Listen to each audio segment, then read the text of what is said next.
Welcome to the Creative Play and Podcast Network.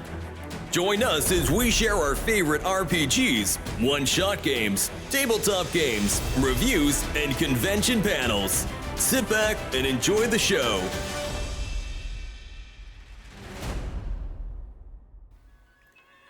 Hi, this is Kelly, aka Trixie from Ragnarok and Roll, assigned to Ragnarok Story, and Tilda Wimblewick from D&D Journey of the 5th Edition. First off, I would just like to say thank you to everyone for listening to our varied adventures, as well as for rating us on iTunes and RPGpodcast.com. If you haven't rated us yet, we would greatly appreciate it if you could. And if you're looking for more ways to support our efforts, we are now on Patreon, a great site where you can help us continue making more podcasts, as well as some special surprises for our patrons.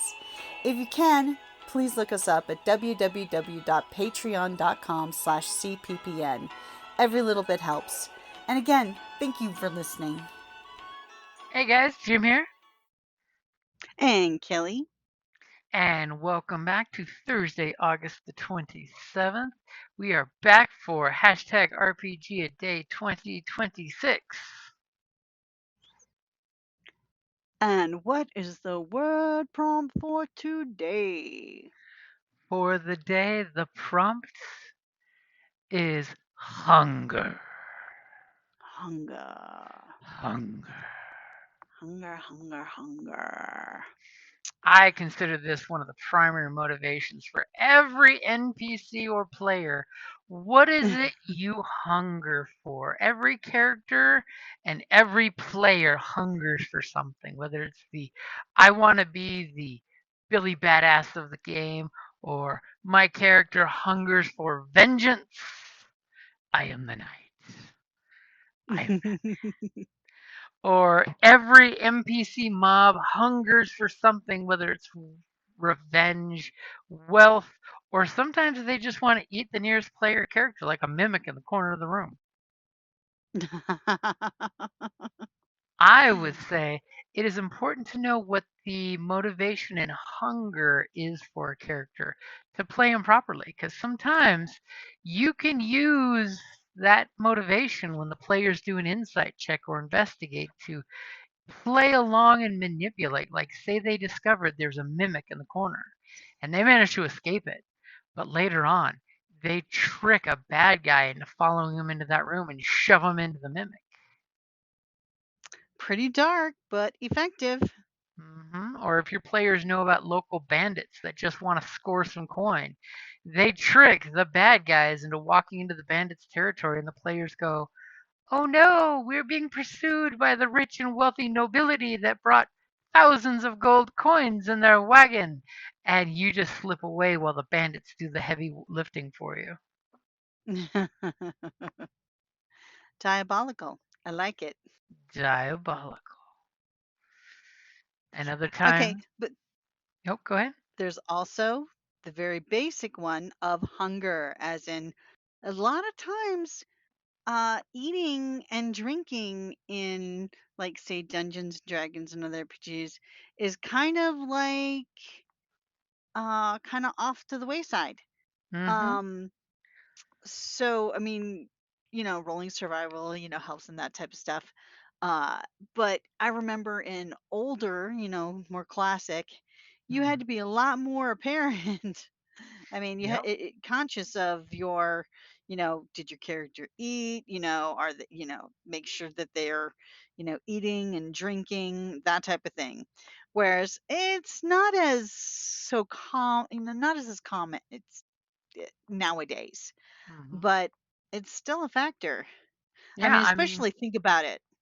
If you're on a deserted isle or trapped in a dungeon, mm-hmm. what are your characters going to eat? I'm gonna throw out there that fun little anime, Delicious in Dungeon. Oh, You that's know, the best. their player characters are super hungry, and so what do? Well, they eat the monsters. Yep. Which, even like in World of Warcraft, you're getting mats off of the creatures that you kill that you can use for cooking. Mm-hmm. And not everybody focuses on the cooking, but it is there. your characters do get hungry. Oh God, remember when you actually had to feed your pets, your Oh, hunter and pets in wow. World of Yep. Warcraft? Feed So them or you your lose bag was faction. always taken up with food that your pet would eat, Mm-hmm. based on what type of pet it was, and ammunition, which I'm totally sucked.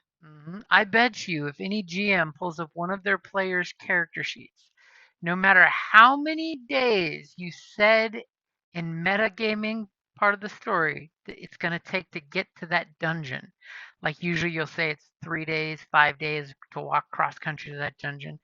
Every character, I bet you, still has the original number of rations that character sheet started out with when they first made their character sheet. No matter how long Exactly. they've been trekking across country, they have forgotten to mark that down.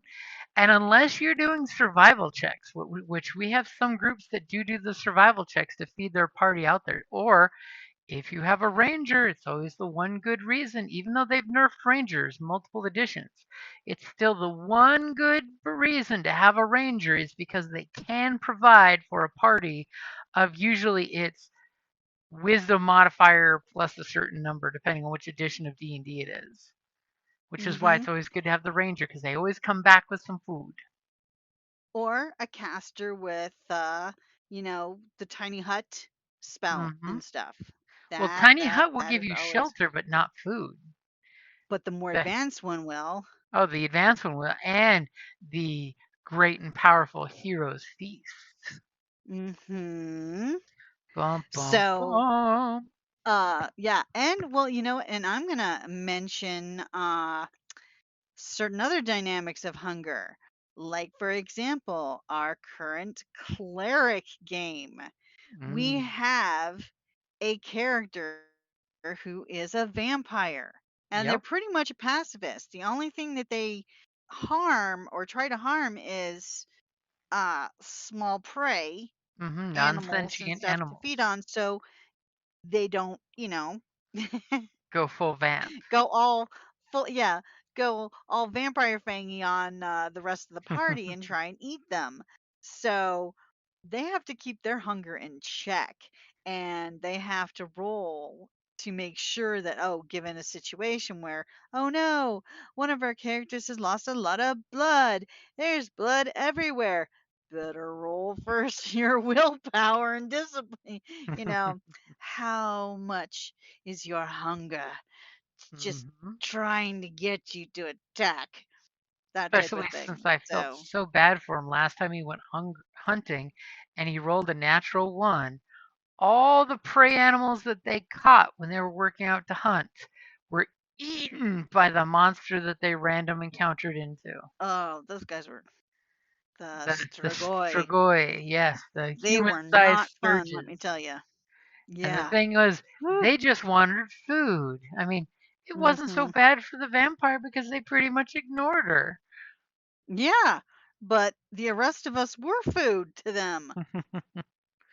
So hunger can be very motivating. And as a GM, when you do random encounters and things, knowing what your prey hunger for can not only be very useful to flavor out the encounter, because if you're being hunted by hungry wolves, what are the odds that the players are willing to sacrifice their food to roll animal handling with advantage now because they've fed the wolves to just shoo the puppies away? Go home, puppies, go home. And I so often see that, and it will so work that I'm going to bait the animals, like in our Padawans of the High Republic. You guys ran into a cave of canines, and your Yep. diplomat totally charmed his way past the pups by giving them food. Unfortunately, dark side infused patron mother wasn't going to accept that hospitality, but the pups totally, literally took food from David's hand. Exactly. Yeah, no, we're hungry. We would very much like that food. Thank you very much. Yep. And we all know that most things will go for the easy meal rather than the hard one. Yeah, I mean, and it's a basic need. So, Hmm. Lots of forms of hunger out there. And remember, unless crazed, most creatures will not fight for the death just for food. No, that's true. It depends on the honey badger don't care. Honey badger don't care. But you could totally have some hungry lions that follow the group trying to attack every time they bunker down to take a long rest. They get attacked. That would be very, very annoying. They strike and then they fade into the dark. And then as soon as you try to take a rest, they strike. That would be And super kitties annoying. are the masters of stealth mode. Mm-hmm. I mean, you clerics are getting real close to have vampires harassing you in just that fashion. Just saying. Yeah, well, And remember, if you're hungry as a character and you don't have rations, you're not going to be healing and recovering anytime soon. No long rest that if is you ain't true. got food. Well, Are you fortunately, we do have a number of people who are quite adept at summoning food and water? survival. Mm-hmm. Oh, yeah, that as well. Now the question is, are you hungry for more answers, or do you think we have exhausted them all? I don't know about you, but I'm pretty sated. Okay. I mean, if that's good for you, I'll accept that. I don't hunger for anything else. Nope. And then, of course, we've got the devotion necessary for hashtag RPGaDAY, so we will be back tomorrow I for see what you did there. devotion. I Alrighty, got guys. it. Yep, gonna be a good place to wrap it up there. Bye. Thank you for listening to the Creative Playing Podcast Network. If you enjoyed our show, please check out D&D Journey of the 5th Edition and Ragnarok Enroll a Scion Hero to Ragnarok Story. Also, check out our Patreon page for more content and behind-the-scenes things, as well as joining us for a one-shot game or two.